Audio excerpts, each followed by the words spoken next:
Saya membenarkan Kiringo bercakap 10 minit. Terima kasih. Tuan Speaker, pertama sekali saya ingin menjunjung kasih kepada Duli Yang Maha Mulia Yang Pertuan Agong atas titah dirajah ke bawah Duli Yang Maha Mulia serta keprihatinan Tuanku mengenai hal dan hak Sabah Sarawak, Perjanjian Malaysia MA 63 pembangunan untuk Sabah dan Sarawak khasnya memperkesahkan ekonomi dan pembinaan Pan Borneo Highway di Sabah. Walaupun layanan kerajaan persekutuan terhadap Sabah dan Sarawak semakin baik, namun masih banyak lagi yang perlu diperbetulkan. Antaranya status Sabah dan Sarawak dalam Malaysia. Adakah kita negeri, negara, atau wilayah? Semasa proklamasi Malaysia pada 16 hari bulan September tahun 63 yang dibaca dan disebarkan di seluruh dunia, Persekutuan Malaya telah bergabung dan bersekutukan dengan Sabah dan Sarawak untuk membentukkan Persekutuan Malaysia. Dalam proklamasi tersebut, Sabah dan Sarawak dirujuk sebagai negara, sama dengan rujukan dalam perlembagaan persekutuan yang dipindah dan berkuat kuasa pada 16 hari bulan pada tahun September 63. Ketua negara Sabah dan Sarawak digelar Tuan Yang Terutama Yang di-Pertuan Negara Sabah dan Yang di-Pertuan Negara Sarawak masing-masing. Kini Malaysia terdiri daripada 3 entiti, maka itu perlulah penjelasan tentang kedudukan Sabah dan Sarawak dalam Malaysia ini. Tuan Speaker, yang kedua, syarat-syarat perjanjian dan janji-janji semasa penubuhan Malaysia masih perlu dijelaskan. Bapa-bapa kemerdekaan Malaysia telah bersetuju menubuhkan Persekutuan Malaysia atas dasar-dasar dan syarat-syarat yang telah dikupas, dibincang sebelum dipersetujui. Ada juga yang termaktub di dalam perlembagaan selain daripada 20 perkara dan laporan IGC. Saya amat bersetuju dengan pendapat dan pandangan tuanku dan Yang Amat Berhormat Perdana Menteri bahawa sudah tiba masanya untuk kita melaksanakan apa jua yang telah dipersetujui oleh bapa-bapa kemerdekaan. Sabah dan Sarawak dijanji akan menikmati keselamatan dan pembangunan, malah dipujuk bergabung menubuhkan Malaysia. Tetapi selepas 60 tahun dalam Malaysia, 8 daripada 10 daerah yang termiskin di Malaysia adalah terletak di Sabah. Sabah pula menjadi negeri yang lebih tidak selamat apabila diceroboh oleh tentera Sultan Suluh daripada negara Filipina Selatan dan seringkali diceroboh oleh pengganas Abu Sayyaf dan juga penculik-penculik daripada kawasan yang sama. Tuan Speaker,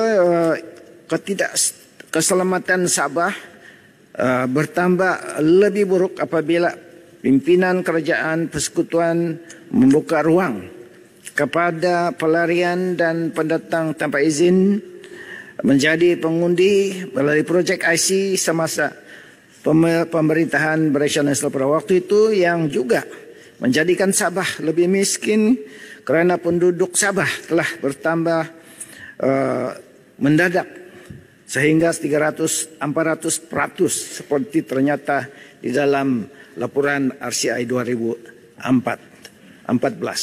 Sebelum pembentukan Malaysia, Sabah sebenarnya kaya dan berkuasa walaupun masih mundur.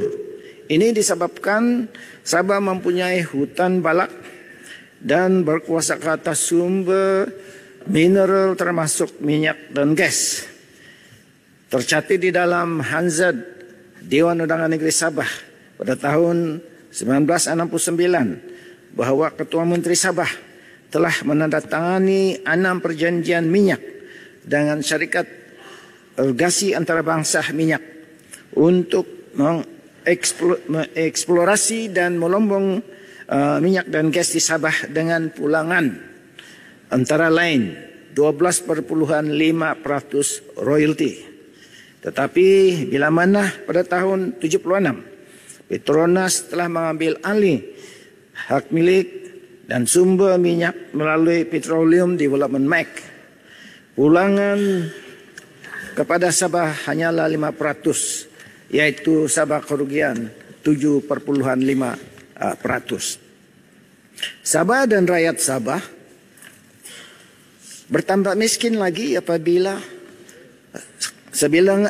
kehilangan kuasa kemerdekaannya melalui pembentukan Malaysia, di mana hak hasil bersih 40%. Kewangannya tidak dipulangkan oleh kerajaan persekutuan mengikut janji dan perlembagaan dalam artikel 112C, 112D dan item 2/1 bahagian 4 jadual 10 dalam perlembagaan sejak 1974.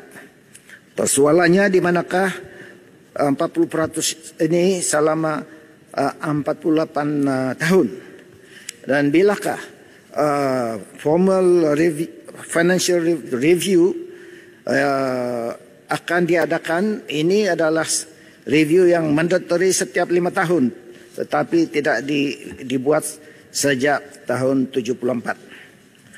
Keadaan sosioekonomi Sabah bertambah buruk bila mana pemimpin-pemimpin pusat membawa parti politik mereka ke Sabah dan merekrut dan mengimport orang-orang asing dari Filipina dan Indonesia sebagai pengundi dan memberikan mereka kad pengenalan IC Malaysia dan kewarganegaraan mengikut pintu belakang seperti mana yang dikatakan di dalam RCI 2014.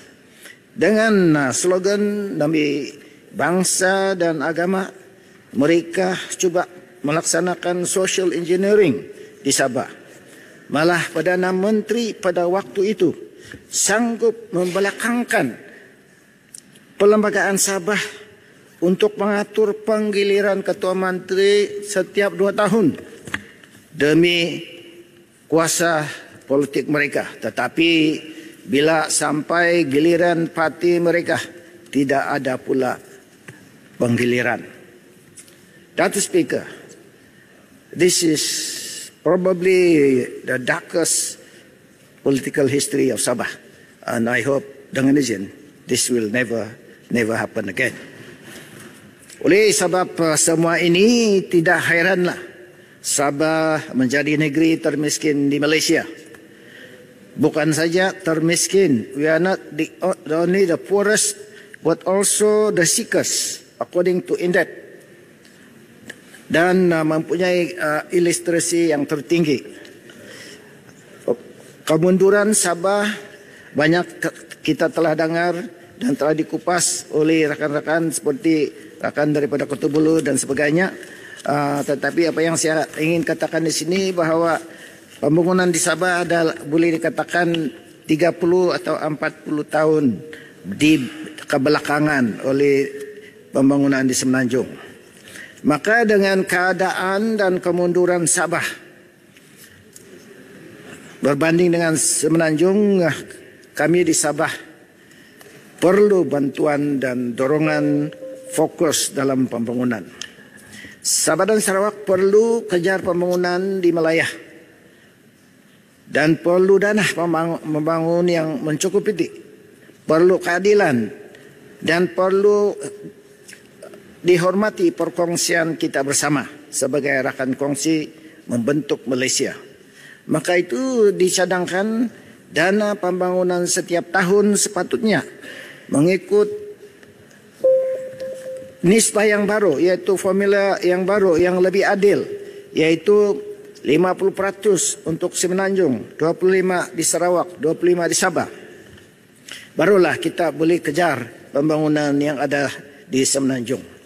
Kita juga perlu memastikan hak kewangan 40% ini dapat ditunaikan dengan cepat dan bukan hanya 260 juta atau 300 juta. Perlu juga status Sabah dan Sarawak dikembalikan. Dan yang penting sekali, saya meminta supaya peruntukan untuk PAN Borneo ini dipercepatkan, kerana yang tuanku telah melafazkan hasrat untuk melihat to drive on the PAN Borneo Highway.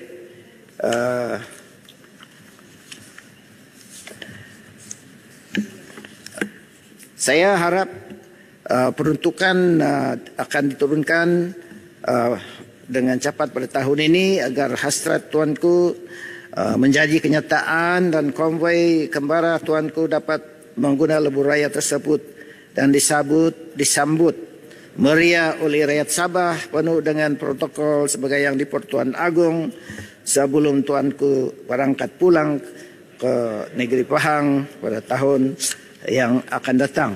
Perlu juga saya rasa sokongan daripada kerajaan pusat untuk membangunkan ekonomi Sabah dan Sarawak, memandangkan pemindahan pusat ibu pejabat ataupun ibu negara Indonesia daripada Jakarta ke Nusantara, Kalimantan. Tuan Speaker, sebagai rumusan, saya yakin Malaysia akan lebih maju dan pemerintahannya akan lebih stabil sekiranya ada perpaduan dan kerjasama semua pihak dan semua tuntutan Sabah dan Sarawak di bawah Perjanjian Malaysia IGC Report, 20 perkara dan perlembagaan dilaksanakan. Baik. Dengan itu Keningau menyokong. Sekian. Terima kasih Keningau.